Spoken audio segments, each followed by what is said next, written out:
नमस्कार अमरावती. अमरावती जिल्हा परिषदेमधील टेंडर प्रक्रिया सध्या संशयाच्या भोवऱ्यात सापडली आहे.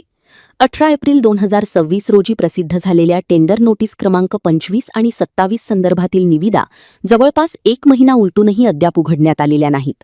या विलंबामुळे रस्ते, इमारती, पाणीपुरवठा आणि इतर विकासकामे रखडल्याचा आरोप युवक काँग्रेसने केला आहे. काही मोजक्या ठेकेदारांना फायदा मिळावा यासाठी टेंडर प्रक्रिया जाणीवपूर्वक लांबवली जात असल्याची चर्चा असून या संपूर्ण प्रक्रियेच्या पारदर्शकतेवर प्रश्नचिन्ह निर्माण झाले आहे. या प्रकरणी युवक काँग्रेसने अतिरिक्त कार्यकारी अधिकारी विनायक ठमके यांना निवेदन देत प्रलंबित निविदा तात्काळ उघडण्याची मागणी केली. तसेच प्रक्रिया आणखी रखडल्यास तीव्र लोकआंदोलन छेडण्याचा इशाराही देण्यात आला आहे. आज आम्ही मुख्य कार्यकारी अधिकारी जिल्हा परिषद यांना मूळ विषयावर म्हणजे अमरावती जिल्हा परिषदमध्ये जो निविदा प्रक्रियेमध्ये घोळ सुरू आहे त्याबाबत अवगत करण्यासाठी आलो होतो.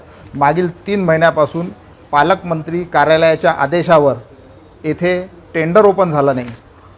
जवळपास 18/4/2026 रोजी ही निविदा प्रक्रिया लावण्यात आली होती. यामध्ये सुशिक्षित अभियंतासाठी असलेले कामं आणि व्यतिरिक्त अशी कामं यामध्ये 2026-27ची जी लिस्ट लागली होती ती कामं आजही पालकमंत्री कार्यालयाकडून ही थांबवण्यात आली असल्याची या वर्तुळात चर्चा आहे.